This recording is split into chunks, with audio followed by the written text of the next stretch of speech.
ہم جانتے ہیں مسلمان خانے کعبہ کی طرف نماز پڑھنے سے پہلے کدھر کی طرف منہ کر کے نماز پڑھتے تھے؟ بیت المقدس کی طرف. وہی بیت المقدس جو آج یہودیوں کے قبضے میں ہے، وہی بیت المقدس جہاں ہمارے مظلوم فلسطینی بھائیوں کو مارا جا رہا ہے، ان کے بچوں کو، ان کی عورتوں کو مارا جا رہا ہے.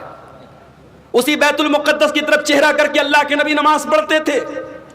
مگر آپ کے دل میں یہ تمنا تھی، آپ کا دل چاہتا تھا کہ اللہ تبارک و تعالیٰ خانے کعبہ کو ہمارا قبلہ بنا دے، مسجد حرام کو ہمارا قبلہ بنا دے. اللہ کے نبی اپنی زبان سے یہ بات نہیں کہہ رہے، آپ کے دل میں یہ ارادہ ہے، آپ کے دل کی یہ خواہش ہے، آپ کی اچھا یہ ہے. اللہ تعالیٰ اپنے نبی سے کتنی محبت کرتا ہے میرے پیارے ساتھیوں، جس بات کو نبی اپنی زبان پر بھی نہیں لائے، صرف نبی کے دل میں یہ ارادہ چل رہا تھا.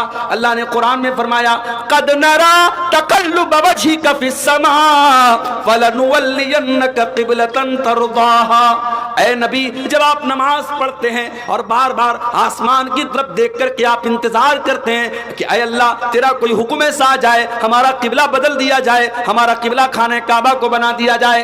اے نبی، اللہ تعالیٰ آپ کی نظر کو دیکھ رہا ہے، آپ کے دل کی خواہشات کو دیکھ رہا ہے. فَوَلِّ وَجْهَكَ شَطْرَ الْمَسْجِدِ الْحَرَامِ. اے نبی جائیے، اللہ تعالیٰ آپ کی خواہش کو پورا کر رہا ہے. اب آج کے بعد سے مسلمانوں کو حکم دیا جا رہا ہے، ان کو نماز میں قبلہ خانہ کعبہ کو بنانا ہے، ان کو خانہ کعبہ کی طرف منہ کر کے نماز پڑھنا ہے.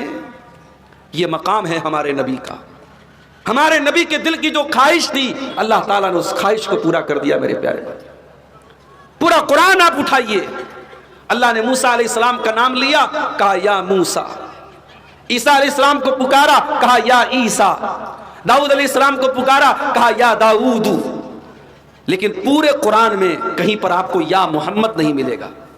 اللہ نے اپنے آخری نبی کو جب بھی پکارا، یا ایوہ النبی کہا، یا ایوہ الرسول کہا، یا ایوہ المدثر کہا، یا ایوہ المزمل کہا. یہ عظمت ہے اس آخری نبی کی، یہ مقام ہے اس آخری نبی کا.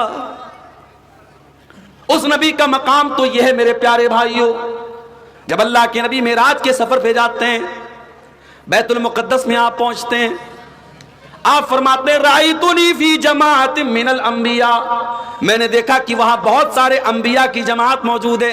آدم علیہ السلام موجود ہیں، ابراہیم علیہ السلام موجود ہیں، نوح علیہ السلام موجود ہیں، اسحاق علیہ السلام موجود ہیں. وہاں بہت سارے نبیوں کی جماعت کو میں نے دیکھا.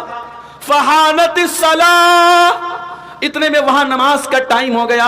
سارے نبیوں نے کہا آج ہمارا امام اگر کوئی ہے تو جناب محمد رسول اللہ صلی اللہ علیہ وسلم ہے. سارے نبیوں نے اللہ کے نبی کو امامت کے لیے آگے بڑھایا. فَأَمَمْتُهُمْ، اور اللہ کے نبی نے ان سارے نبیوں کو نماز پڑھائی.